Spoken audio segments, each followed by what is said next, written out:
नमस्कार साथियों, बहुत स्वागत है आपका। उत्तराखंड में एक मुद्दा इन दिनों बहुत अहम है, गंभीर है और इस मुद्दे से कई लोग जुड़े हुए हैं। ये मुद्दा है अतिक्रमण हटाओ अभियान का। धामी सरकार ने पहले लैंड जिहाद के नाम पर बहुत सारा एक्शन लिया, उसमें खूब वाहवाही हुई, तारीफ हुई।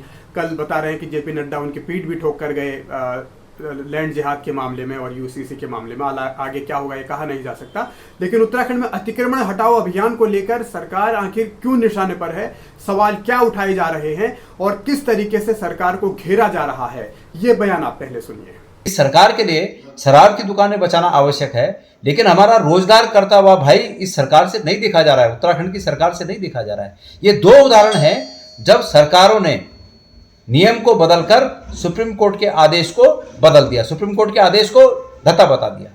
आज लाखों लोगों के उत्तराखंड में पौड़ी गढ़वाल में, पौड़ी में हो, पैठानी में हो, चमोली में हो, उत्तरकाशी में हो, कुमाऊं मंडल में हो, तमाम जगह सड़कों पर पुश्तैनी रूप में बसे हुए लोगों को उनकी बात सुने बिना बिल्कुल बेदखल किया जा रहा है, उनके रोजगार छीने जा रहे हैं, उनके परिवार को तहस नहस किया जा रहा है। मैं सरकार से कम सब लोग मिलकर हम ये मांग तो कर सकते हैं कि अगर सरकार को खाली ही करना है तो सरकार इसका मुआवजा दे।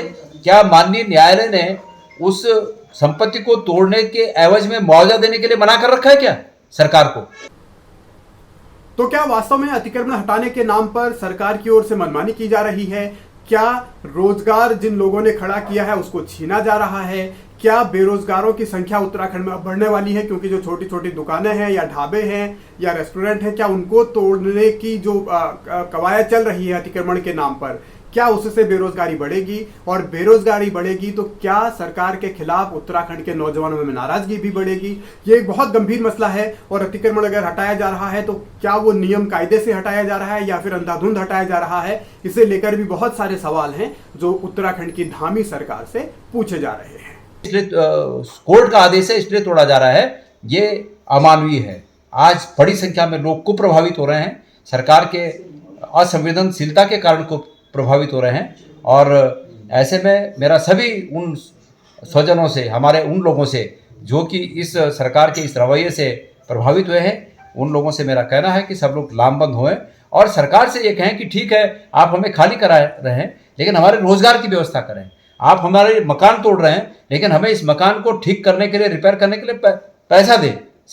इस तरह क्या होगा जब तक हम लोग लामबंद नहीं होंगे, सरकार से पूछेंगे नहीं। सरकार डरने की कोई आवश्यकता नहीं है। आज हर आदमी को ये सरकार डर दिखा रही है, लेकिन डरने की आवश्यकता नहीं है। हम भारत के संविधान के भरोसे जीते हैं और एक देश, स्वतंत्र देश के नागरिक हैं, लोकतांत्रिक देश के नागरिक हैं। इसलिए मैं आप लोगों का आह्वान करता हूं कि कृपया डरिए मत, लामबंद होइए, अपनी अपनी जगह लामबंद होइए। और इन जनप्रतिनिधियों से जो आज जीत की धौंस दिखाकर आप लोगों को तहस नहस कर रहे हैं, इनके खिलाफ लामबंद होकर प्रश्न पूछिए। मैं आपसे निवेदन करना चाहता हूं।